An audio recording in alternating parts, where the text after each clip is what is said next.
네, 이제 다 함께 하나님의 말씀 살펴보시겠습니다. 오늘 보실 하나님의 말씀은 구약성경 요나서 1장 1절에서 3절 그리고 3장 1절에서 5절까지 말씀입니다.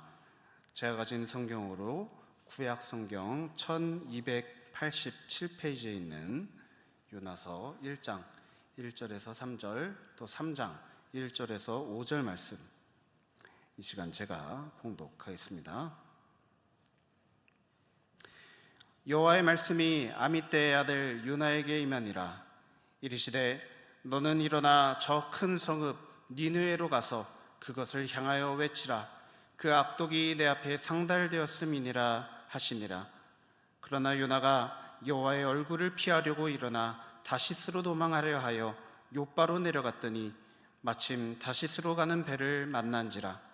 여호와의 얼굴을 피하여 그들과 함께 다시스로 가려고 뱃삭을 주고 배에 올랐더라. 3장 1절에서 5절입니다. 여호와의 말씀이 두 번째로 요나에게 임하니라. 이르시되 일어나 저 큰 성읍 니느웨로 가서 내가 내게 명한 바를 그들에게 선포하라 하신지라. 요나가 여호와의 말씀대로 일어나서 니느웨로 가니라. 니느웨는 사흘 동안 걸을 만큼 하나님 앞에 큰 성읍이더라. 요나가 그 성읍에 들어가서 하루 동안 다니며 외쳐 이르되 40일이 지나면 니느웨가 무너지리라 하였더니 니느웨 사람들이 하나님을 믿고 금식을 선포하고 높고 낮은 자를 막론하고 굵은 베옷을 입은지라. 아멘. 네, 오늘도 우리를 아낌없이 사랑하시는 하나님 아버지 앞에 나오신 성도 여러분 모두에게 한이 없는 은혜와 또 사랑이 전해지는 복된 시간 되길 우리 주 예수님의 이름으로 축복합니다. 오늘 이 시간은 하나님의 낭비 두 번째 시간으로 그 무엇도 조금도 아끼지 않으시며 낭비하다시피 하시는 하나님에 대해서 알아보는 시간입니다. 지난주는 돌아온 탕자 비유를 통해서 사랑을 아낌없이 퍼부어 주시는 탕부 하나님에 대해서 알아보았습니다. 부디 간절히 바라기는 우리를 향한 하나님의 이 변함없는 사랑을 의지하여 지난 한 주간 기쁨과 감사가 가득한 삶을, 그런 한 주를 보내셨기를 소망합니다. 이제 하나님의 낭비 두 번째 시간으로 하나님께서 이 사랑 외에도 과연 무엇을 우리에게 조금도 아끼지 않고 낭비하시는지 구약성경 요나 말씀을 통해서 알아보고자 합니다. 요나 말씀은 여러분 아마도 많이들 접해보신 말씀일 것입니다. 어린이 설교 주제로 아주 유명하죠. 요나가 하나님의 명령을 피해서 도망가다가 바다에 빠져 고래한테 삼켜져 이 고래 뱃속에서 3일간 지내다가 회개하고 겨우 빠져나오게 되었다라는 마치 어린이 동화 같은 이야기가 우리가 흔히 알고 지내는 요나 이야기입니다. 많은 분들이 익숙하겠지만 이 이야기에 익숙하지 않으신 분들을 위해서 오늘 이 시간 이 요나 이야기에 대해서 나누고 또 우리가 얻을 교훈과 또 결단해야 될 것은 무엇인지 알아보기를 원합니다. 먼저 이 요나라고 하는 사람은 구약시대 선지자로 활약했던 사람입니다. 선지자란 하나님의 명령을 받아서 보통 사람들이 하기 힘든 훈계와 가르침 등을 전하는 그런 역할을 맡은 사람들이었습니다. 그래서 선지자들은 일반적으로 북이스라엘과 남유다 이 두 나라를 대상으로 활동을 펼쳤습니다. 그런데 이 요나는 그 수많은 선지자들 가운데서 유일하게 이스라엘 자손이 아닌 이방인, 당시 가장 잔인한 정복 활동을 벌이던 아시리아 제국에 보내진 선지자였습니다. 본래는 요나도 이스라엘을 대상으로 활동을 하던 선지자였습니다. 요나와 동시기에 활동했던 선지자로는 이사야, 아모스, 호세아, 미가와 같은 선지자들이 있습니다. 그런데 다른 선지자들에게는 그런 명령을 내리시지 않았지만 요나에게는 어느 날 하나님께서 이러한 명령을 내리신 것입니다. 저 큰 성읍 니느웨로 가서 그것을 향하여 외치라. 본래 하나님께서 선지자를 보내실 때는 그 목적이 무엇입니까? 그 대상을 훈계해서 옳은 길로 돌아올 수 있도록 하기 위해서 선지자들을 보내셨습니다. 그런데 이 니느웨란 곳이 과연 어떤 곳입니까? 이 아시리아 제국의 수도입니다. 끝없는 전쟁을 통해서 다른 나라, 다른 민족들을 점령하여서 그들을 괴롭히고 영토를 빼앗는 그런 나라인데다가 또 북이스라엘과 남유다 또한 그 정복 대상에 포함이 되어 있었습니다. 그래서 이미 몇 차례 아시리아와 전쟁을 벌였고 그 결과 북이스라엘, 남유다는 이 조공을 바치면서 겨우겨우 연명해 가고 있었습니다. 그러니 이스라엘의 입장에서, 이스라엘 민족의 입장에서 이 아시리아는 원수와도 같은 존재가 아니겠습니까? 실제로 요나의 이 활동기 이후 약 40년 정도 지나고 나면 북이스라엘은 아시리아에 의해서 멸망을 당하게 됩니다. 정말로 원수 같은 그런 대상인데 여러분 참 이상하지 않습니까? 이처럼 잔인하고 못됐고 이 원수와도 같은 나라를 위해서 하나님께서 선지자를 보내신다니, 그 명령을 듣고서 요나가 과연 마음이 어떻겠습니까? 원수 같은 사람을 구원해 준다? 납득하기 힘든 일이었을 것입니다. 그래서 이런 납득할 수 없는 명령을 받은 요나는 과연 어떻게 했을까요? 어떤 선택을 내립니까? 1장 3절 말씀해 보시면, 그러나 요나가 여호와의 얼굴을 피하려고 일어나 다시스로 도망하려고 했습니다. 다시스는 오늘날 스페인에 위치한 곳입니다. 그래서 이스라엘에서 배를 타면 지중해 반대편까지 가야 되는 해상거리로 약 4,000km가 넘는 그런 아주 먼 거리에 있는 도시였습니다.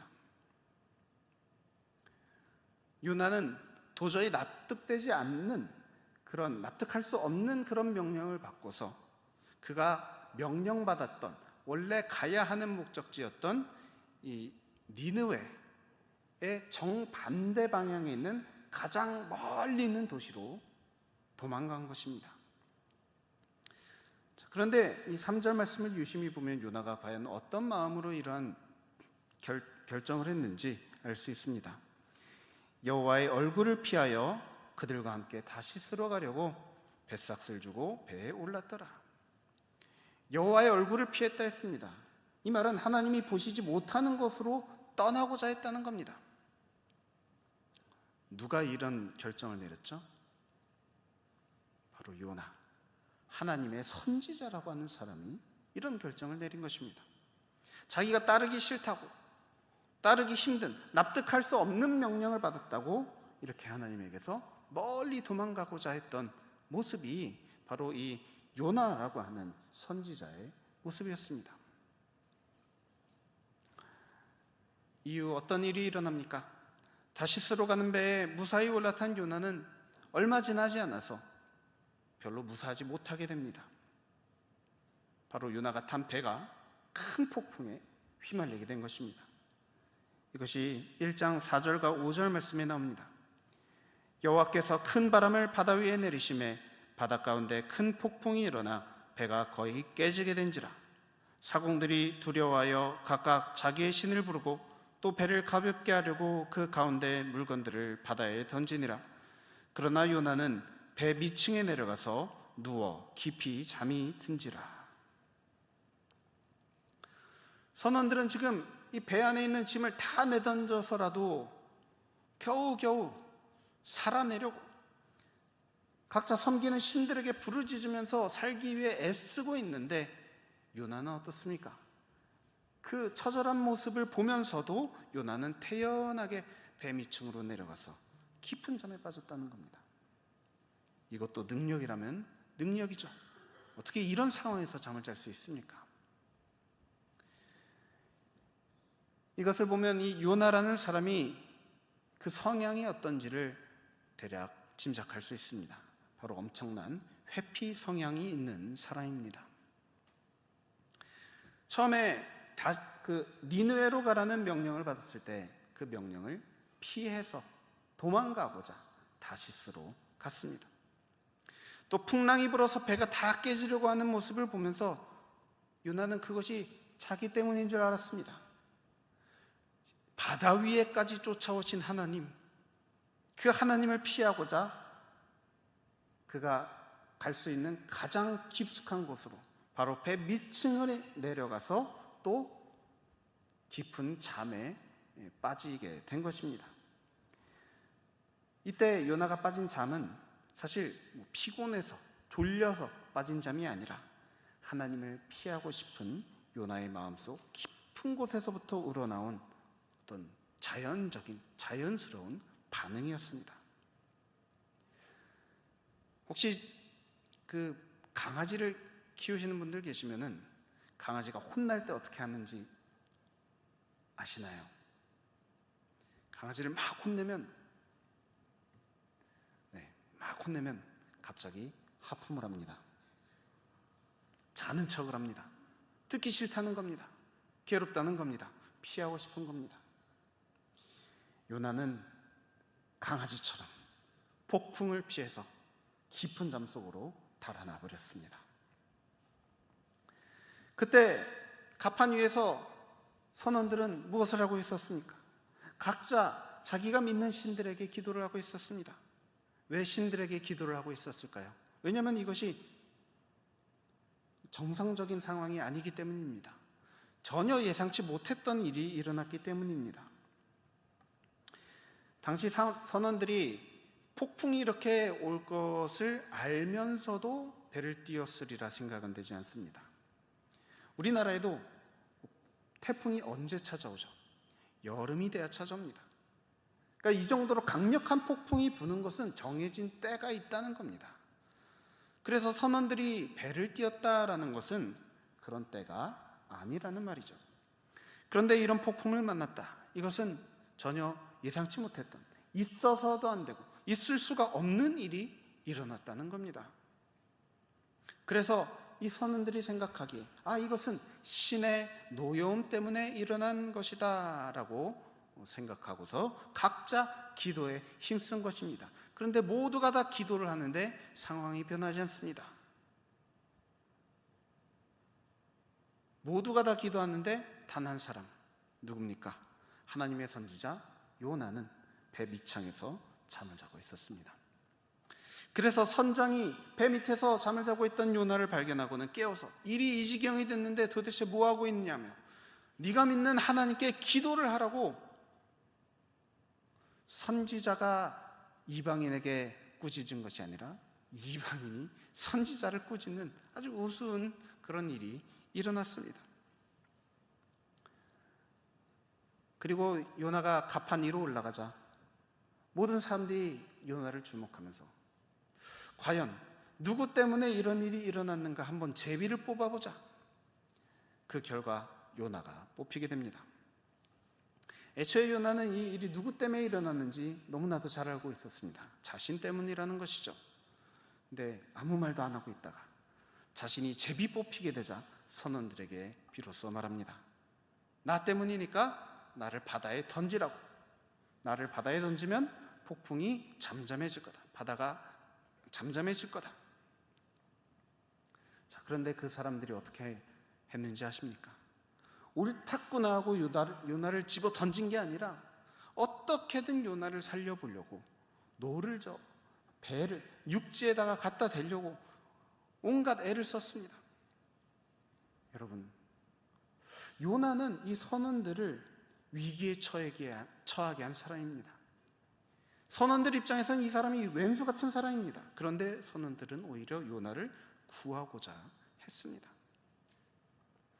반면 선지자인 요나는 이 선원들이 이 구원의 대상이 아니다 생각을 하고서는 모른 척하고, 위기가 찾아왔는데 모른 척하고 잠만 잤습니다.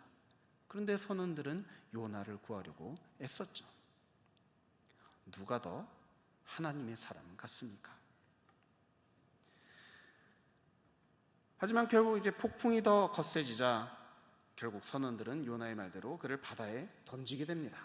그러자 바다가 정말 거짓말처럼 잠잠해지게 되었습니다. 요나가 희생해서 그런 것일까요? 아니요. 요나는 희생을 한 것이 아닙니다. 요나가 자신을 바다에 던지라는 말은 희생하고자 했던 말이 아니라 자신을 바다에 던지라는 말 또한 화가 나서, 하나님 이렇게까지 하셔야 되겠습니까? 차라리 내가 빠져 죽게 되면 어떻게 되나 한번 봅시다 라는 마음으로 내뱉은 말입니다. 하나님 말씀에 이 책임을, 그러니까 하나님 말씀을 듣지 않은 그 책임을 져야 되는데, 책임을 지려고 바다에 빠지겠다라고 한 것이 아니라 오히려 자신의 목숨을 두고서 하나님께 책임을 따져 묻는 아주 비겁한 그런 사람이 바로 이 요나라는 사람이었던 것입니다. 그렇게 요나는 바다에 빠져 꼼짝없이 죽게 됐습니다. 그런데 하나님께서 미리 예배해 두신 이 큰 물고기에 삼켜져서 이 물고기 뱃속에서 3일 밤낮을 지내게 됩니다.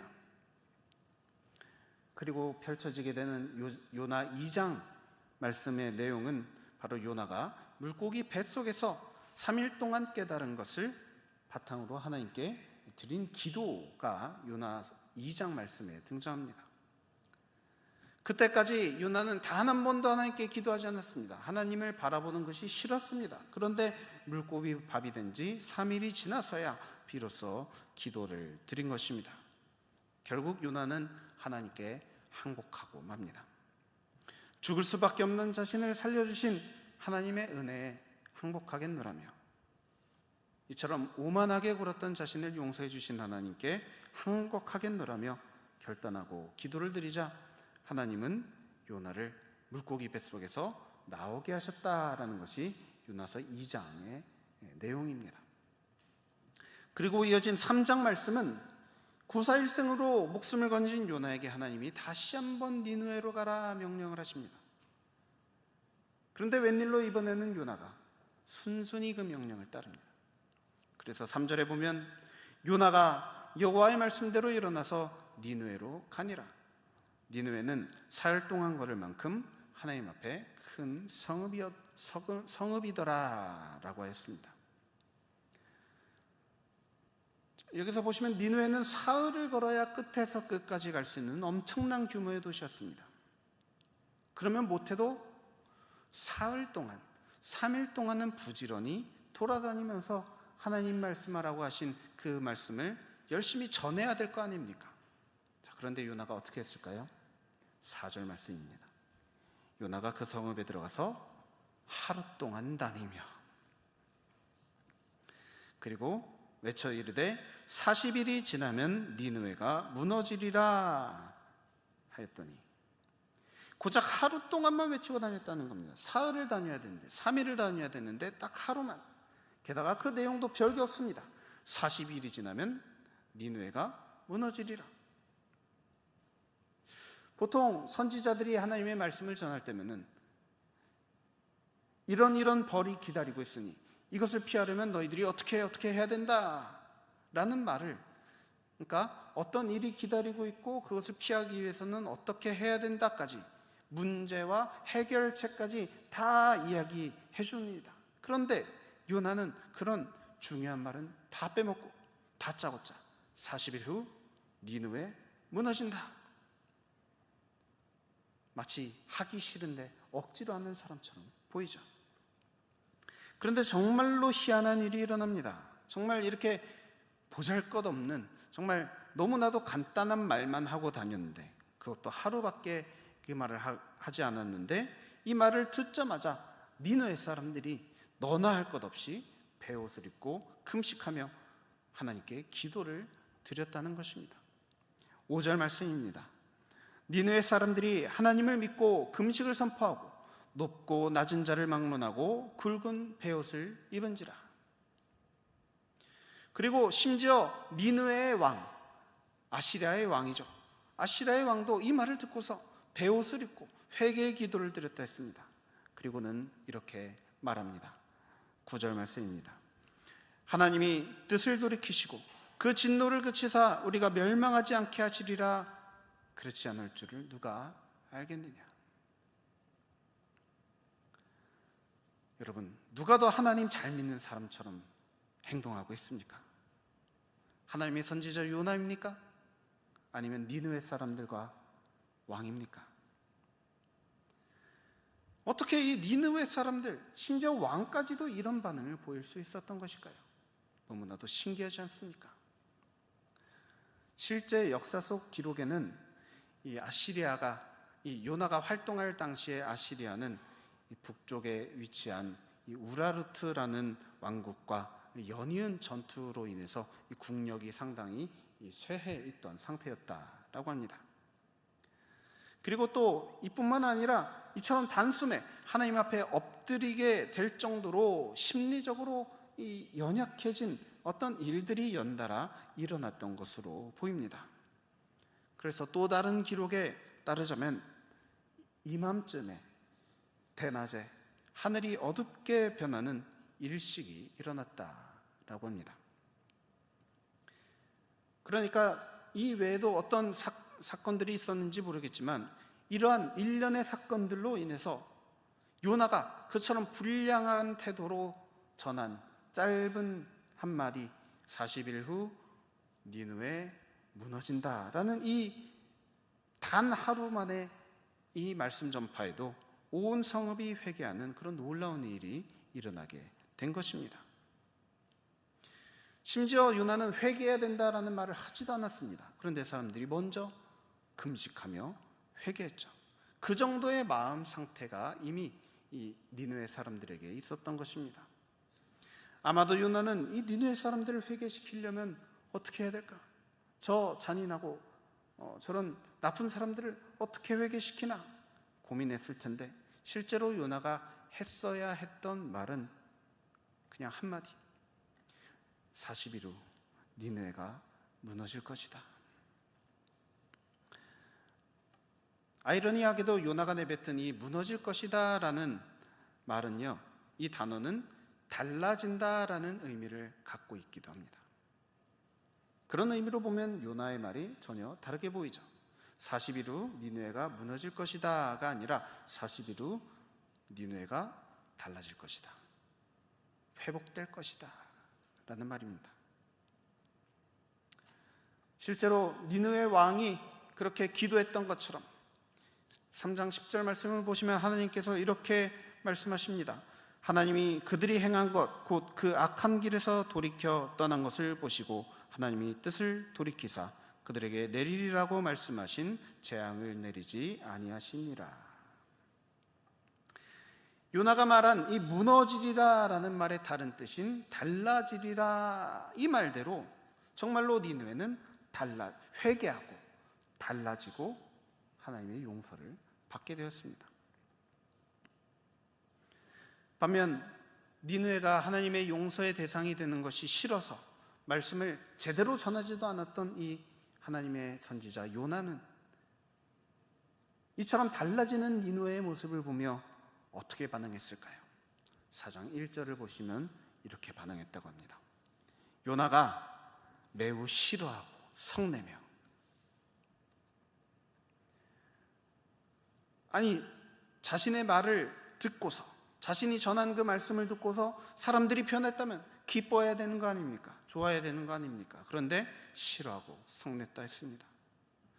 그리고 이전에는 하나님에게서 그렇게 도망다니더니 지금은 기꺼이 하나님께 기도를 합니다. 4장 2절, 여호와께 기도하여 이르되 여호와여, 내가 고국에 있을 때 이러하겠다고 말씀하지 아니하였나이까? 무슨 말입니까? 하나님, 내 이럴 줄 알았습니다. 어떻게 저 원수 같은 놈들을 용서해 주실 수 있는 거면 말입니까? 내가 이럴 줄 알았다고요. 그러니까 제가 굳이 여기 안 오고 저 다시스로 그냥 가려고 했던 거 아니겠습니까? 그러면서 말합니다. 3절, 여호와여, 원하건대 이제 내 생명을 거두어 갔소서. 사는 것보다 죽는 것이 내게 나음이니이다. 무슨 말입니까? 저 원수들이 용서받는 걸 내 눈에 흙이 들어가도 절대로 볼 수 없으니 하나님 차라리 날 죽여주십시오.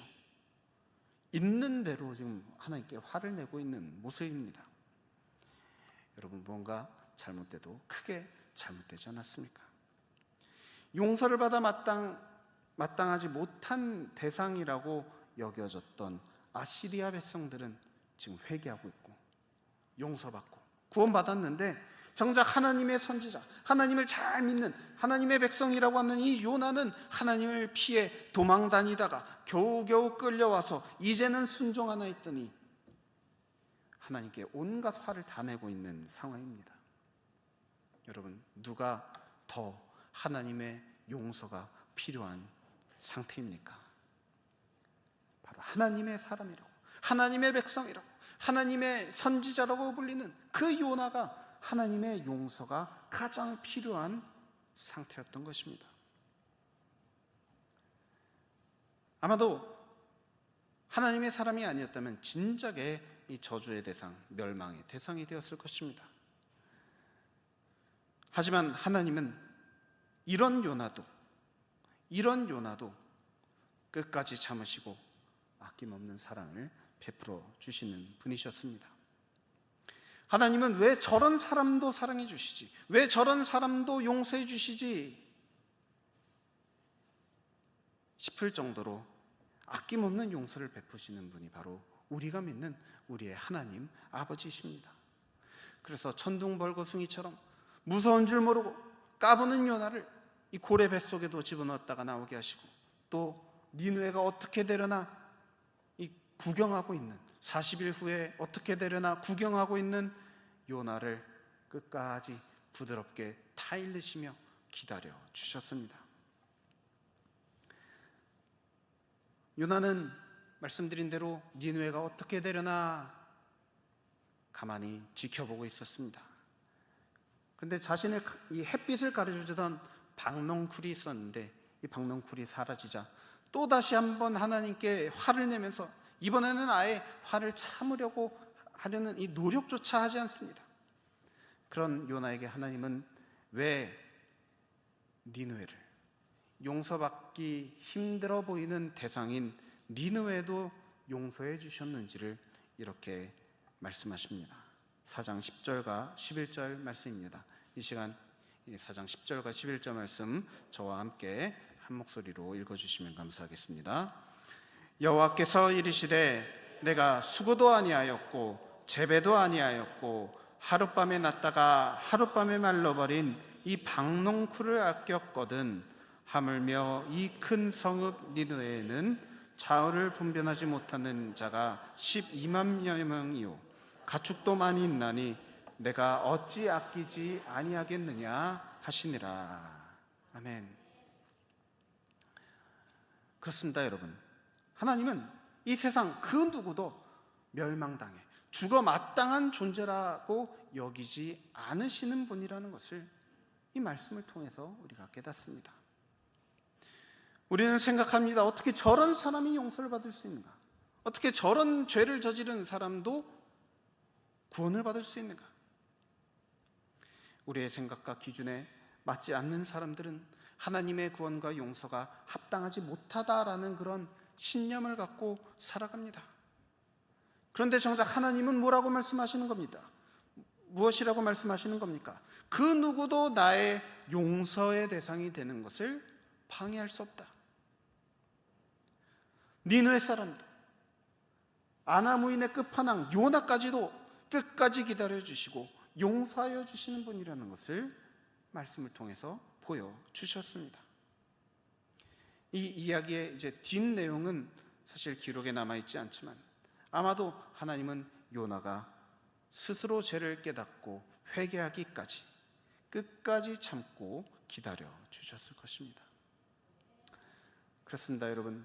이처럼 하나님의 용서에는 끝이 없습니다. 한이 없는 사랑으로 끝까지 용서해 주시는 분이 바로 우리의 하나님이십니다.